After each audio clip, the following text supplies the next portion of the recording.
What's up, guys? Welcome to Braden and Lucas's front porch. Alec decided to leave and go to North Carolina for a while, so we're gonna have Braden, the average man, step in and do some show predictions. About to give the best questions with no answers. Yes, he has very limited strongman knowledge other than filming me at contests. So with some of these guys, he does have some good information, but I think most of the commentary leading up to the show is going to come from me. So we're doing a predictions video for the Giants Live USA Championships, featuring the Deadlift Championships in Vegas coming up this weekend. I'm actually excited. I get to go, thanks to one of my sponsors. They are awesome. Full Strength AI.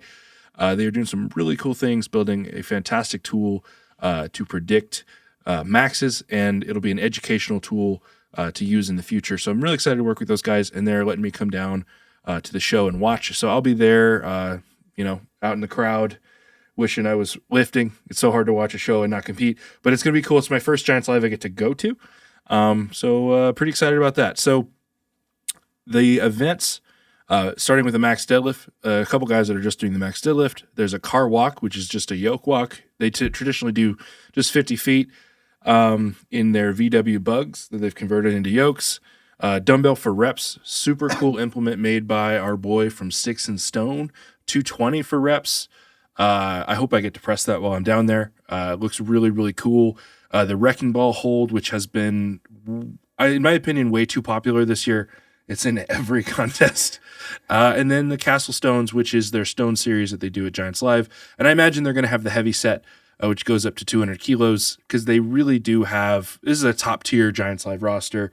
There's not a lot of like new blood in this roster. It's their guys. It's the dudes that are their best. I think it'd be fun for Braden to read the list. Oh, no. Pronouncing all of these names. You have seen 3/4 of this list at contests before. So the top 3 are just in the deadlift, and they are. So for max deadlift, we have Graham Hicks. We have Rano Hyla. I can't. Rano Hyla. I was like, I can't even see if that's an L or an A. Okay. And Ivan Makarov. Okay. Tom Stoltman, Mitch Hooper, Iron Bibby, Evan Singleton, Trey Mitchell, Alexei Novikov. Alexei. I can't remember how you say it. Austin Andrade, Luke Stoltman, Eddie Williams, and Matt Ragg. Okay, so big group of deadlifters. Yeah. Unfortunately, we're not going to see Marcus Crowder. He suffered an injury in training, so haven't seen much from him on social media. I hope he's doing well. Shoot him some love. He had a pretty tough injury, so hopefully we see him back sooner rather than later. So the max deadlift, it's something they've done for a couple of years. It seems like it's cool, but it's a little bit unfortunate as far as the overall contest, because they're really setting this up for these guys to pull 505 kilo. Like, that's what they want. That's been the goal for years. Guys like Graham Hicks and Makarov really haven't competed in full strongman shows in years because they're just pursuing this goal. Both of those guys look as strong as they've ever been, but they always look really strong going into this. And so far, they've failed. They've both gotten it to about the knee before. And what's unfortunate for the full contest is they do fixed jumps. It's not like you pick your own attempts like we saw at Shaw. Yeah. So it creates a lot of natural ties. Okay. Basically, they're going to start at 400 kilos, which is like 880. They're going to go to 425 kilo. They're going to go to 450 kilo, which is right around 1,000. They're going to go 470 kilo, which is kind of that last jumping off point. And then they're going to 505. Oh. So it's going to create basically just tiers of dudes that are going to tie. And so for those top 3 guys, Makarov, Rano, and Graham, they're not doing the full show, so their scores won't affect anything. Based on what I've seen in the deadlift, and they also get to use suits, which you've only seen these guys pull raw at Shaw. So if we just went off what we saw at Shaw, the biggest deadlifter as far as the full show was Mitch Hooper, and I don't think that changes. Yeah. Yeah, he's the guy in a suit or not. As far as guys doing the full show, I anticipate that Hooper's might be the only guy that pulls the 470. The big question everyone's asking, does anyone pull 505? You don't know anything about those 3 guys. I don't. I did see Rano pull in the UK. Yep. and what was that, 8 or 7? 770 for reps, 770, and yeah. So it's hard to tell when he pulls. Did he pull the most reps? Did he take first in second that? behind Thor. Yeah. So like, it's hard to compare for me, not knowing the sport as well, reps to maxes, and then also adding in suits. For some people, probably will make a big difference. Sure, he's a big time suit puller. I don't think he's put in the prep that it takes to pull it. I think he could pull 470. Oz brought up a good point on his predictions. The most they've ever pulled at Giants Live, other than 500 kilos, was, I believe, 475 kilo was the jump they used a couple years ago, and that was Rauno. If they added a couple jumps in there, I do agree with Laws that if they added some other jumps, it becomes more competitive. Yeah. You could see someone pull the second heaviest pull at Giants ever. If you had like a 460 kilo, the main competition becomes a lot more competitive. But really, if I had to break that first event down, I think who has the best chance of pulling it? Ivan Makarov. Okay. He's pulled some huge numbers from elevated heights. And that's kind of how he prefers to train. Like he'll blow off like a 1-inch block or a 2-inch block. And he has pulled over 500 kilos from those elevated heights. Does it translate? Does he need to go from the floor? I don't know. But I think my best shot is Ivan Makarov. A couple guys have said Graham can pull it. I don't know. Yeah. I really don't know. He's always looked good leading up to it. He's had a lot of life changes this year. He's a lot thinner this year, a lot better shape. Does that translate to bigger pulls? I don't know. I hope one of them do it so we can stop doing this. Yeah. And like compared to the log championships, did somebody, I didn't follow that at all after we did the predictions. Okay. Did somebody that was only doing log win it? Yes, Bibby. So then how do you think, these sure. three guys are going to compare when that's all they have to go? They can risk it all. Well, it kind of just depends if they want to pull that 470 right before pulling 505, right? Yeah. Some guys like those consistent jumps, but maybe you don't want to do 2 pulls north of 1,000. It's just too much fatigue, right? Yeah. Would they pass? Like, could they you skip? can pass. So you might see two, like if your plan is 505, you could see someone pulling 1,000 and then jumping to 505, which is like 1,011. Okay. Yeah. Right? You could see it. I don't know if I would do that, but I have no reference of the fatigue of those kind of big time pulls. So the only way I could see somebody from the main show winning the deadlift is if one of them skips 470, because I think Makarov and Hicks can pull 470 any day of the week. Yeah. But if they skip it and then a guy like Hooper goes and hits it, or I think another guy who could maybe hit 470 is maybe Andrade. But aside from that, I think the rest of the guys have this big traffic jam at 1,000. How many will fall off like the jump before that? Like, is there any bad deadlifters in this? So, not the only guys that I would say are on the lower end of the deadlift in the show would probably be Eddie Williams and Luke Stoltman. They haven't had massive deadlifts in the past, even in suits. Eddie Williams has drastically improved in the last year and a half, but I don't think he's a guy that's like he doesn't make a lot of sense as a pick for the deadlift championships. But as a well-rounded strongman, he's getting much better. Yeah. He damn near made it out of his group at Worlds. He's just gotten so much better. And I could see on the lower end as well being maybe Novikov getting out at 425, which sucks because in the past he's gotten a ton out of a suit. He's pulled 1,000 before. But I think Tom Stoltman, Hooper, Bibby says he can pull 1,000. He's shooting for 1,000. Okay. We'll see. I would put my money that Bibby does the 425, misses the 1,000. Singleton, at his best, can pull 1,000. I have no doubt in that. Trey could pull 1,000, but he's coming off that injury. But he was damn strong at Strongest Man on Earth. Far from his best deadlift performance. Yeah. So Trey might get out that 425 as well. Novikov, it's so hard to say. He's been up and down this year. Andrade, much like with Hooper, I think he could maybe pull 470. Luke and Eddie, they're probably going to pull 400 kilos, maybe 425 kilo. And then Matt Ragg. Sounds like from his coach, he's been doing some posts about it, that he just wasn't his best self at the Shot Classic, and we saw that. Ragg is one of the biggest pullers on this list. He might also be a guy that could pull 470. Yeah. He'll for sure, if he doesn't pull 1,000, I'll be shocked. I mean, he gave it a solid attempt raw at the Shot Classic. Yeah, and what did he end up, what was his second attempt? It was in the upper mid-nines, so like 960 or so, which still ended up with decent placing. I think he could have picked his jumps a little smarter and stole a few more points. Yeah. Because he let guys like, I believe, Bobby and Hooper get ahead of him, yeah. Right? He was going for the the grand slam when he probably could have got away with a base hit and ended up with more points. And I think that 1,000-pound attempt really killed him for the rest of the show. His overall energy. Mm-hmm. You don't want to pull 1,000 in a show if you don't have to. Yeah. Right. So, so let's say in the regular contest, my top 3 in that event is Austin Andrade, Matt Ragg, and Mitch Hooper. Very likely could be a tie. All 3 of those guys capable of north of 1,000, but I also wouldn't be shocked if there was like a 6-way tie at 1,000 pounds. Okay. Yeah. It could be real competitive there. Which might as well be, okay, we've just started with everybody's at 0. We just didn't even do the first event. It's a 4-event contest for those guys. Car walk. Okay. Fastest yoke runner in the world is in this contest. Yeah. Mitch Hooper. And it's not close. No. I saw it in the UK and it was insane. Yeah. He needs to fall down to lose the car walk. Some other incredibly fast yoke runners. Evan Singleton. Yeah. Iron Bibby in the past has actually beaten Singleton in Giants Live in pretty much this exact setup. Other super fast yoke runners. Eddie Williams is a fantastic mover. Surprisingly slow as far as what I've seen. Matt Ragg. It's at least at the OSG where I competed against him, he did not do well, and it's this exact yoke. Okay. So maybe he was hurting at that time, but you could see Ragg fall out of the lead pack in this event.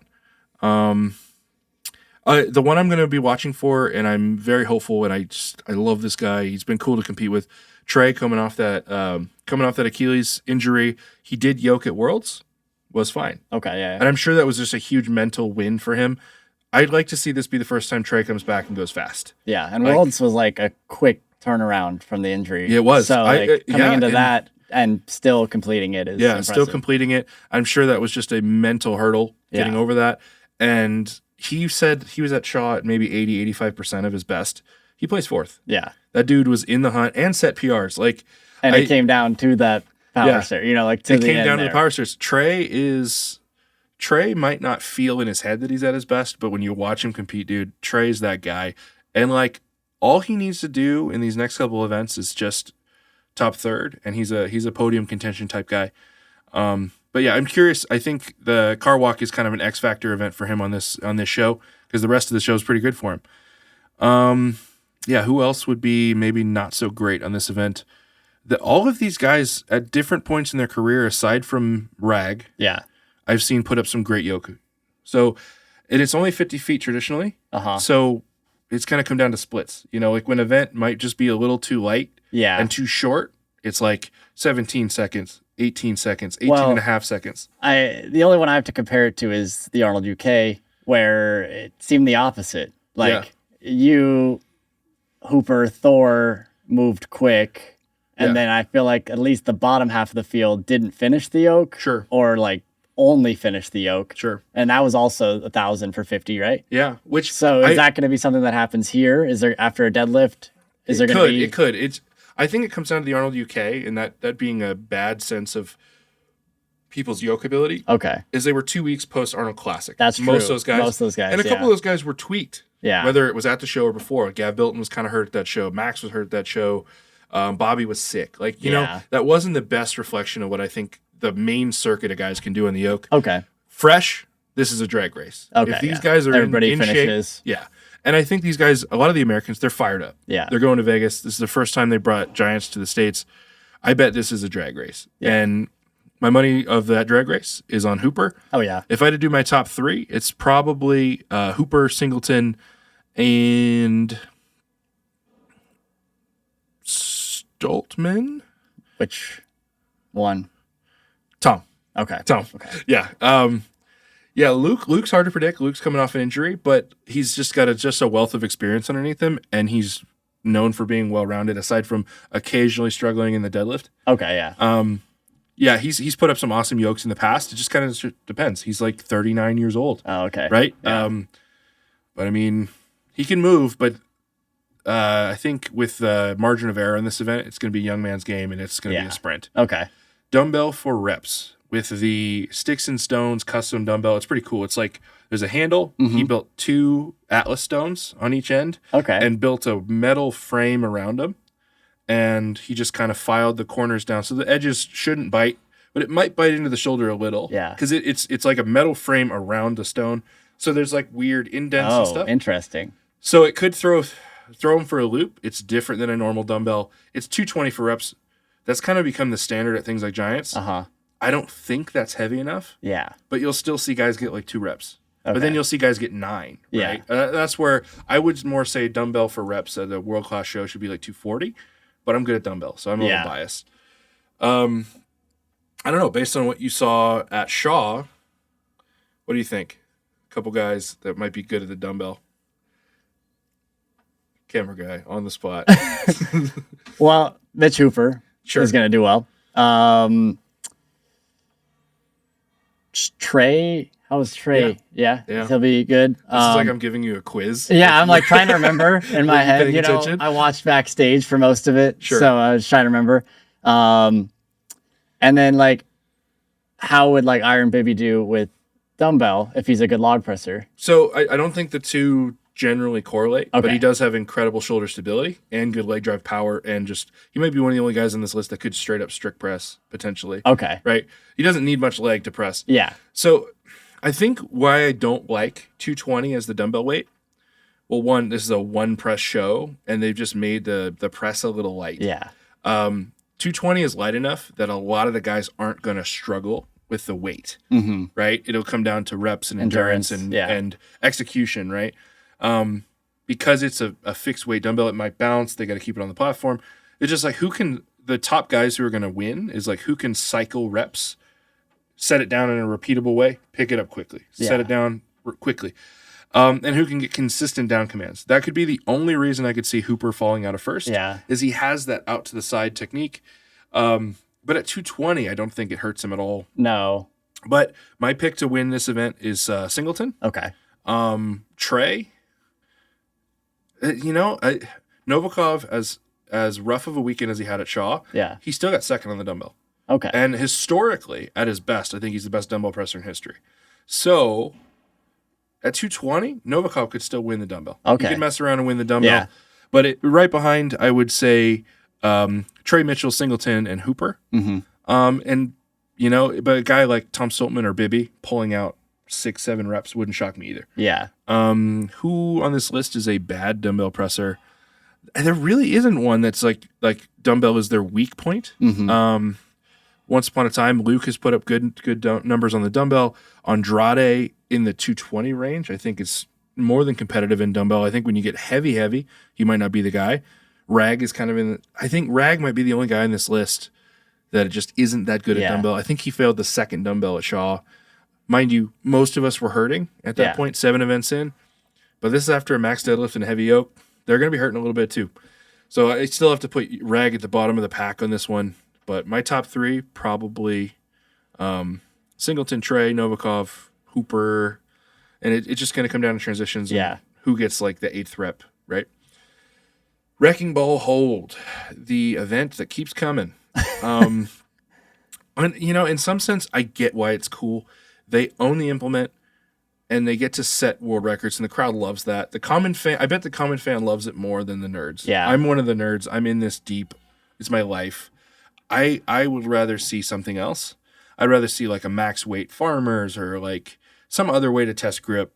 But it is cool. Like the crowd gets to see them actually battle. Like when somebody's grinding on this event, they look like they're dying. And I think that's something that like helps the athlete too, of like you really have that crowd engagement to try to go another 5 seconds longer, Sure. 100%. So we do have the record holder in this field. Hooper broke the record last time he did it. Eddie Williams has also done super well in grip events. Now, I could see, Singleton's got great grip, great grit. It just, if he's healthy, he's going to be in that lead pack for this as well. Now, I think this is the make or break event for Austin Andrade's weekend and Trey Mitchell's weekend. Okay. Trey historically has had issues with his grip, and Andrade just being a bigger guy, thicker hands. Can he figure out a way to prop his hands up against the thighs and really fight? I believe in his Giants last year, they had this event. He didn't do great. Okay. So make or break for Austin Andrade and Trey Mitchell. Those two guys, as far as 2 feet in the ground, are some of the strongest guys of the show. They just got to, this can be a key event for them, but I don't have them in the lead pack. Yeah. And this is where Eddie Williams starts to steal points from people. And you still have, you got Tom Stoltman, you've got, Novikov, when he's feeling good, is known for his grit. Yeah. It kind of similar to the car walk. It's going to be tight margins. Okay. Hard to predict. Super hard to predict. And it all grip especially depends on, I guess there's not much you could tear on before that, but like hurting hands on a deadlift or something, it's. Yeah, I think they're going to come into it with like no tears or anything weird like that. So it's really just going to be grit then. It's just grit and then technique. Like as people do this event more and more, you see the technique evolve. The way Hooper did it in the last contest, I think, was perfect. Oh, okay. Thin stance. So the handle's about yay long. Yeah. Thin stance, knees straight ahead, quarter squat, and you dig the knuckles into the thighs. Technically, I think by the rules it's not allowed. Yeah. But they've allowed it enough now that they just kind of have to let it ride. And that's more or less just a pain of your hands against your thighs rather than like opening. It sounds like when Alec talked to Ferris about this, when Ferris did it, and he said his hands could have held for days. Kevin has some of the strongest hands in the world. It was systemic fatigue that just destroyed. Okay. Just you're holding 500 plus pounds and you're just sitting there and taking the pain. Right? In the blessing and the curse of that quarter squat is, yes, you get to help your hands, but you're also sitting in a quarter squat with 500 pounds. Yeah. Right? It's no joke. So, yeah, it's hard to predict. After this event. Stones right after the event. Your back's going to be fried. Yeah. Kevin was saying weeks later his back did not feel the same after doing that event. But, these guys are used to it. A lot of these guys have done this combo exactly. Okay. Recce bell hold into stones. They've done it this year already. For the stones, like there's something cool about having all the like A-list guys on the roster, but they're always kind of on the roster. So I feel like a lot of my Giants predictions are kind of the same. Yeah. I enjoyed the last show because they had such varied events. This is, closer to traditional Giants Live. Like, okay, we're going to review Stones. Okay. Stoltman, Hooper, Singleton. Yeah. Throwing a wrench in there, Trey and Andrade. But I think the nature of the Stone series at Giants, it's just one thing you have to give to the guys who do all the Giants live shows. Their Stone series is incredibly fast. Like to a degree that other guys that aren't in that circuit, they just can't keep up with that kind of speed. Trey has the experience. Trey is one of the best stone loaders in the world. I think Trey is the only person that I think could crack that top 3 in the Stones. But I think that this top 3 is very solidly Tom Stoltman alone, Hooper, Singleton. And then Trey's right there. Andrade is probably the best stone loader in this group that isn't in that top 4. Okay. Right? Yeah. But we've seen him really perform when it's super heavy. This only goes up to 440, which is crazy that that's not that heavy anymore. Yeah, after 600, 550, 500. Yeah. Yeah, wild stuff. At his best, Novikov, right? At his best, Luke has done really well on this. Yeah. It's similar to the car walk. I think it ends up super tight, but I am very confident with my top 3 there. Okay. Yeah. It's kind of a weird show to predict, because a lot of the events, it is cool because it's low margin of error. Yeah. The deadlift, very predictable. The rest of the show, very low margin of error. I think your front runner in each event is fairly obvious, but the pack is so hard to predict. So it's gonna be fun to watch. I'm sitting there on the floor, getting to see the guys compete from an outside perspective is gonna be cool. What's your favorite event to watch while being there? Ooh, I'm actually excited to see the max deadlift. Honestly, okay. The heaviest pull I've ever seen in person was Thor's 1,000 at the Arnold this year. Yeah. I want to see 505 pulled for 2 reasons. I want Makarov to do it. Mm-hmm. It'd be cool. Hicks did it too. Yeah. Right. But I'm really rooting for Makarov. I don't really know why. Just over the years, I've really started to like Makarov. I'm rooting for him to do it. And also, I want to stop doing this quest for 505. Yeah. Because at the end of the day, like these guys are committing years to doing this. And I want to see Graham Hicks and Makarov do full shows again. Mm-hmm. It's cool, but like, now is it 510? Is it 515? Yeah. Is this just the endless pursuit that we do? Yes, records need to drive up over time, but I think the deadlift specifically has reached a point where, aside from someone who's truly spectacular, They have to commit their whole career and effort into breaking it now. Yeah. And it's like a guy with that kind of talent, I'd rather see them do full strongman, full shows. I think a couple years from now, a guy like Andrade could find his way to 505 as a full competitor. But I think the person who could do it as a full competitor is very rare. Yeah. We've seen literally 2 ever. It's Thor and Eddie. Yeah. I think Andrade has the frame to support that big of a weight. Hooper may. He'd be the smallest frame dude by a lot to pull that weight.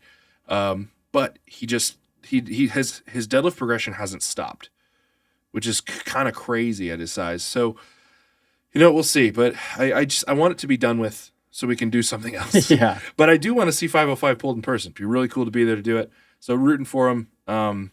As far as the show overall, with your very limited knowledge, what is Braden's podium? My podium. Let's see. I'm going to go Hooper winning. I'm going to go. Cop out. Hey, I'm like Carwalk. He's going to take that. Dumbbell, he'll be good in. Wrecking Ball, he could win. Stones, he'll be competitive. I mean, he's top 3 in the top around. Yeah. Yeah, you're right. I'm going to go with. Let's see.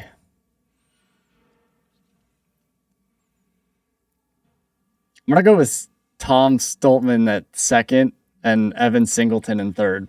That's the safe pick. I think that's a safe pick. Now, I'd be lying if I said anything else for my top 3. But the next question is, who could make me wrong? I feel like... I mean, you've said it, but I feel like Novikov, Bitch, Trey, or Andrade are the 3 next in there that could be in any order. They could be in any order. There's flashes of greatness with Eddie Williams. Okay. There is. Like, he's going to be fast on the yoke. He's got great hands. That'll come down to the dumbbell in the stone series for him. Like, the outside of the top 3, there's a lot of unpredictability, and it'll be just as important of who performs up as just as important who performs down. Yeah. To leave holes. Andrade needs to have the car walk and wrecking ball hold of his life to be in it. But he could do it. Okay. Right? Like, he's one of the biggest deadlifters there. He's going to set himself up well to go late after the deadlift. I'm rooting for Andrade. Yeah. I think he has an outside chance of podium. If my more likely... Honestly, he might be my most likely outside chance of podium. I have trouble predicting anything with Bibby. Yeah. Because you never know what Bibby's going to show up or if he's even going to show up. Right? He's pulled out of a lot of shows. Okay. God, I wish that guy would just do full shows. Yeah. Just be on the circuit. Because I think if he just was on the circuit, he's the kind of guy that I'm like, yeah, put him at Strongest Man on Earth, put him at the Arnold Classic. Because I think he could be that strongman. We haven't got to see that. Okay. Which it bums me out because he's that guy. Yeah. He really is. He's freakishly athletic, super strong. I'd love to see like a 420-pound Bibby. He's like 440 right now. He used to be 470. I'd like to see like a 420 a little Bibby. leaner might be a better athlete overall. Doing full shows. And even at the big body weight, he was doing incredible athletic feats. So I'd love to see more of Bibby. Mm-hmm. Probably 0% chance he's watching this, but I've said it here. Who do you think, like, out of all of them will surprise the most? Like, maybe not, maybe not a top 5, but just be up there higher than you thought. I think Eddie Williams. Okay. And I don't know anything really about Eddie. There was probably a year and a half period where I will admit this. I thought that the Eddie Williams invites might not have been deserved. Mm-hmm. He has a big social media following. He was on, I believe, Australia's Got Talent. He does perform for the crowd. He sings when he's there. Okay. And I think that's a common critique that people put is like, oh, he gets invites because of that. But dude, in the last year, I have eaten my words. Yeah. Eddie Williams, maybe those first invites, I don't know. But in their last year and a half, Eddie Williams has made me eat my words. He is a fantastic, well-rounded strongman. I've seen him perform way higher than I ever predicted on a lot of Giants Lives. And according to Alec, the only reason he didn't make the final at Worlds this year is he picked the wrong tacky. Oh. He got to the stone off and maybe just had a tacky issue. Yeah. He looked good at Worlds. Alec couldn't speak anything better, and he's just an awesome dude. Yeah. He lights up a room, like people gravitate to him, and I will 100% say I was wrong and rescind my words on some of those invites because I think that dude deserves to be there. Is he gonna win? Probably not. Yeah. But I think he's gonna place higher than people. Look at this list, and there's superstars on that list. Mm-hmm. They might not put Eddie Williams in the superstar category. He's gonna beat a couple superstars. Okay. Yeah. Yeah. So let's we'll wrap it up there. A little short and sweet. Yeah. Alex top picks. Probably Hooper, Tom Stoltman, Singleton. Yeah, that's probably what he would say. Maybe we'll find out one day. Maybe one day Alec will return to the show and come home. But for now, Braden is the co-host, and that's how it's going to stay. Yeah. So I'll pay attention to more strongman going forward. Cool. All right, guys. Let us know what you want to see from YouTube. We're kind of entering into off-season phase. Just have America's Strongest Man left here in about 2 weeks. Crazy that it's already here. Love the feedback. We're enjoying doing YouTube, and we'll see you guys in the next one.